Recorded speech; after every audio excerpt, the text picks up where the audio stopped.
Hey everyone, Rakil here again with another video, and today we are talking about crash landings.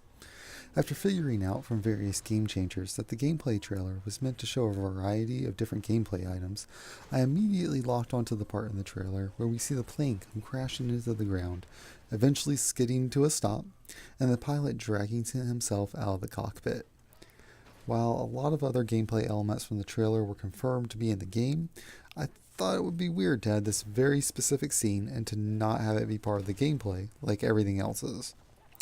In a recent tweet, Daniel Berlin from DICE says, "We are doing additional work for the crash landings for airplanes going down. You'll see more at EA Play." I think that this pretty much confirms that crash landings will be a thing in Battlefield 5.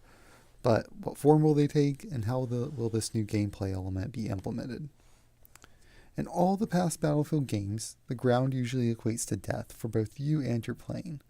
There have been games where you've been able to land but this hasn't really served any strategic purpose besides resupplying, which could also be done by simply flying low over the runway. Regardless of this mechanic, if your plane crashed into the ground, you and the plane both were a goner.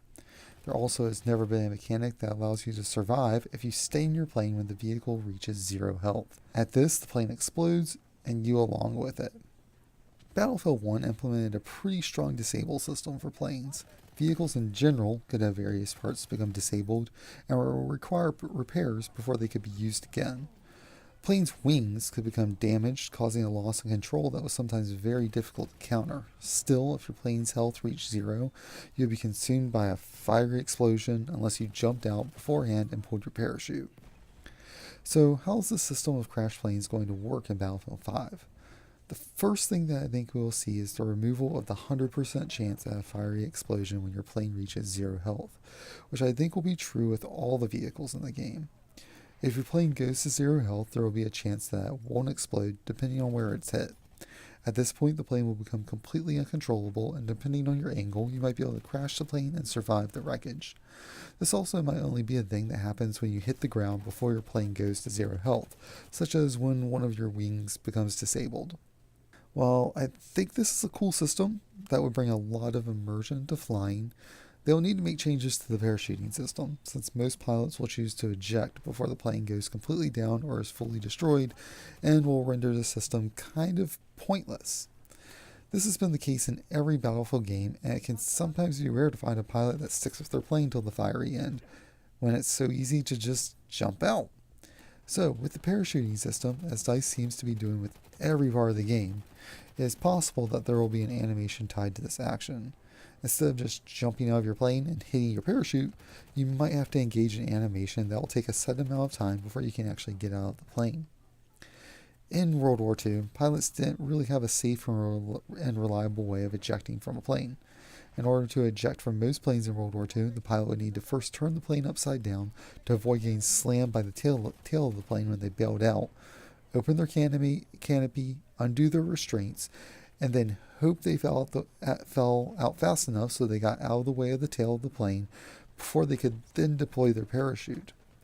Germany did develop an ejection seat in the war for their jet-powered planes, but this wasn't widely used.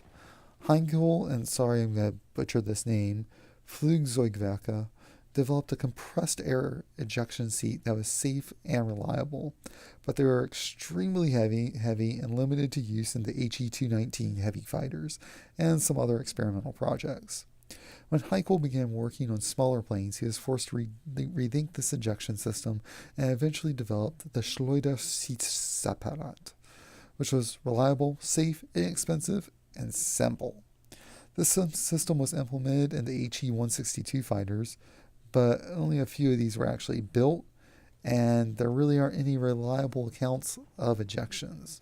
But I can see there being an animation to eject that causes a delay in the entire ejection process. And I imagine that they will disable ejections from your plane if you are disabled in any way. Regardless, I'm excited to see this new system of crash landings and how they change the immersion that comes with air combat and flying planes. Thanks for watching, everyone, and feel free to leave a comment below about what you want to see with the implementation of crash landings. Like or dislike the video, you know, the usual stuff, and subscribe to the channel if you want to be updated when the new videos go live. Thanks for watching. This is Rakill, and I'll catch you in the next video.